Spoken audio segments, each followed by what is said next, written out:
Welcome back, everyone, to Wednesday Inspirational Book Lounge. I'm your host, Anna Murby.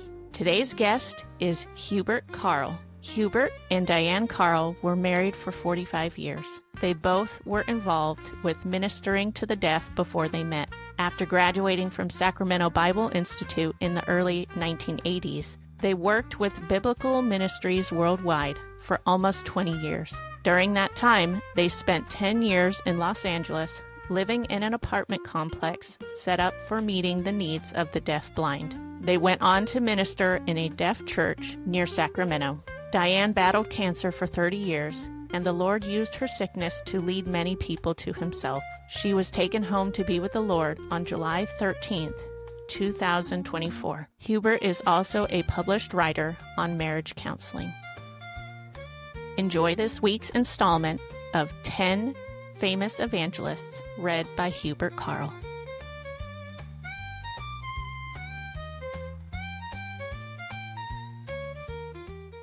Ten Famous Evangelists by Basil Miller, published by Zondervan Publishing House, 1947, read by Hubert Carl. Chapter 9, Billy Sunday, a Modern Soul Winner. Billy Sunday, who left the baseball diamond for the pulpit, probably spoke to larger crowds than any other man of his generation. His career reads like fiction. It is a series of miracles, filled with the workings of God's marvelous grace. Billy was fast on the diamond, and when he began to preach, he put action, power, and physical demonstrations into his pulpit career. There was nothing shabby about his baseball playing, for he was one of the most popular members of the Chicago White Stockings team. Fast on his feet, he is said to have been the only man ever to round the diamond, touching every base in 14 seconds. He became a spectacular player, the idol of the bleachers, and when he played, the town turned out to see him. When God saved him, Sunday determined to give him all that he had, as he had formerly given his best to baseball.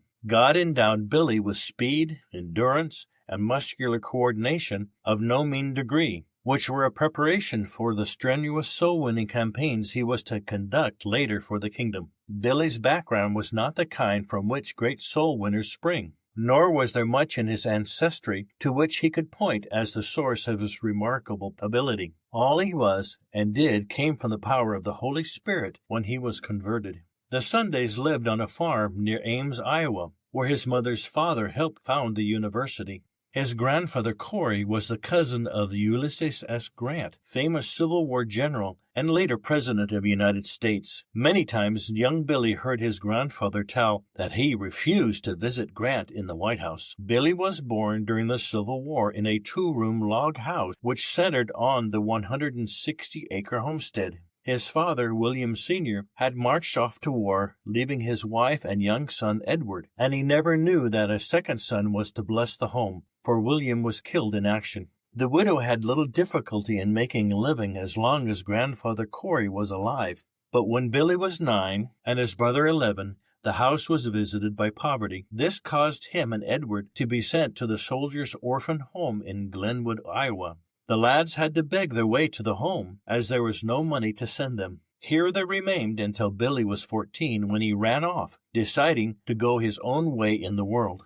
First he took a hand at farming with his grandfather. One day he accidentally broke an ox yoke, and he could take no more of the old man's tongue-lashing. He went to Nevada, Iowa, where he worked in a hotel for room and board. Later he took a job with a lieutenant governor of the state, which enabled him to finish high school. During this time, he went into sports, joining the ball team, and became the town's most popular boy. It was through the volunteer fire department that his fame for speed spread. Each town had its fire department composed of local boys and men who were fast runners. During these times, tournaments were held in which the departments displayed their speed. Billy was then named the Demon Runner and was called to Marshalltown to play on the ball team.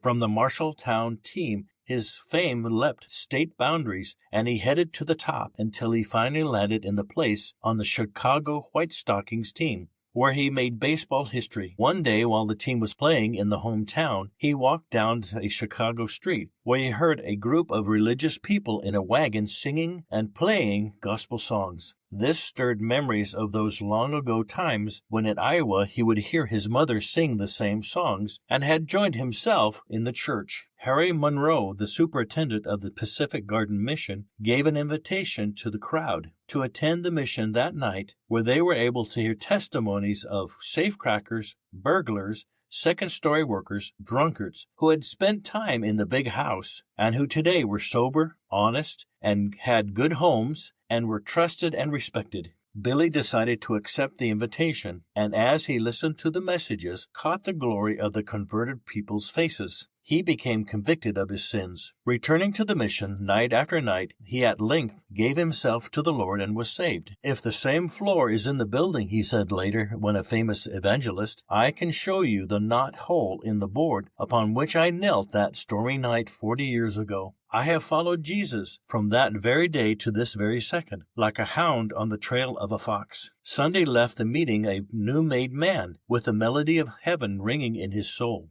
When he reported to the baseball field the next morning for practice, the entire world seemed to have been washed clean by God's presence. That night in 1886 was the center upon which his career pivoted. Having been saved, redeemed by grace divine, there was but one message for him to declare, the same saving power of God. He joined the Jefferson Park Presbyterian Church, pastored at the time by Frank Dwight Talmage, the son of famous T. Dwight Talmage. During the next 4 years, he played ball and was known as a Christian player who prayed himself out of many tight games. When the score was even and there were 3 men on bases and 2 men were down, it was not God's will for Billy to remain a ball player, for there was a more divinely wrought mission for him to fulfill. At the height of his fame, when the fans idolized him, he was offered the secretaryship of the religious department of the Chicago YMCA. This was in 1892, and his salary was to be $1,000 a year. The famed ball player sought to cast his lot in a more important game than that of baseball,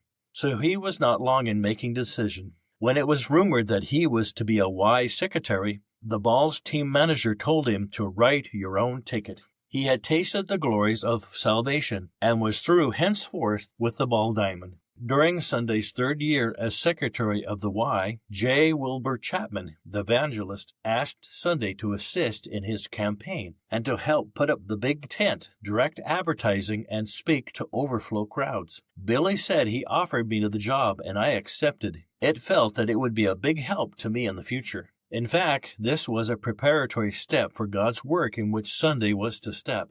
Within 2.5 years, Dr. Chapman accepted the pastorate of the Bethany Presbyterian Church in Philadelphia, and this left Billy without a job. 1888, he had married a beautiful girl named Helen, and the two consecrated young people knew but one way to meet the emergency. Going to their knees, they put the matter up to the Lord in prayer. As they wondered about their future, as whether to go back to baseball, God heard their cry, and the answer came in the form of a call from 3 churches in Garner, Iowa, asking him to hold a revival campaign in the little town. In telling the story later, Billy said, "You bet I wired them I'd be there." This campaign launched Sunday on his own as evangelist, and from then on there were always calls for the preacher who took off his coat and loosened his tie to hold a meeting. From that moment, there was always more meetings for him to conduct than he could accept. Billy rolled up his sleeves and went to work for God. He often pitched his own tent, spoke in the opera house, the theater, even on the streets. In 1917, he played baseball in Los Angeles for the benefit of soldiers, raising, by the game, $17,000, of which went to aid the boys who had been wounded in World War I. Often, massive tabernacles, seating thousands, were erected for his crowds, and always the people paid the bills. One campaign netted over $125,000, all of which, he says, went for God's work. During his active career, he preached 20, averaging 75 sermons a month. Often, he spoke as many as 5 times daily. There was no limit to his physical endurance, and the man who could take 100 yards in 10 seconds flat had a body of steel for such strenuous labors. His throat was like iron and his nerves of metal. God blessed him bountifully in this work that he did. One Sunday went to New York City for a campaign. $1,000 were laid in the offering plates, all of which went overseas during the First World War. John D. Rockefeller said at the beginning of the campaign, "You won't have to worry about anything." People by the thousands jammed his tabernacles to hear this miracle of the 20th century. In Columbus, Ohio, when he spoke to women only, 40,000 women tried to get into a building which held only 1/4 of that number. In his 1917 Rockefeller back to New York campaign, 1.5 million people heard him during the 10 weeks. 150,000 of them hit the sawdust trail, as Sunday called his inquiry room. During the last day of the revival, 50,000 people were unable to get into the tabernacle. It is said that 2 million people gave their hearts to God during Sunday's campaigns, out of which number hundreds are now actively engaged in religious work as preachers, missionaries, and thousands serve their local churches in unpaid capacities. On entering the pulpit, he went into action for God, taking off his coat, rolling up his sleeves, removing his collar, and then moving about the platform he delivered his message. All the while he was rattling like a machine gun with the hottest gospel fire I know. His language was picturesque, as, for example, one reason sin flourishes is that it is treated as a cream puff instead of a rattlesnake. Some churches are so cold you could skate down the aisle and there are icicles hanging from the chandeliers. If we all quit sin and serve God, we'd have the devil in the hospital by the 4th of July. For 25 years, this firebrand for God said, "I never slept more than 4 hours a night." In his later years, he held one-night conventions, spoke extensively, as he always did, against the liquor interest, and gradually began to loosen his grip on active evangelism. On November 6, 1935, while in Chicago visiting his brother-in-law, he suffered a heart attack and peacefully passed into his heavenly rest, which through a strenuous race on God's track he had well earned. Word flashed around the world that Billy Sunday was dead. His funeral services were held in Moody Memorial Church, which was packed with a large audience. The Chicago Cubs, known when Billy played as the Chicago White Stockings, sent a massive wreath in memory of their old teammate.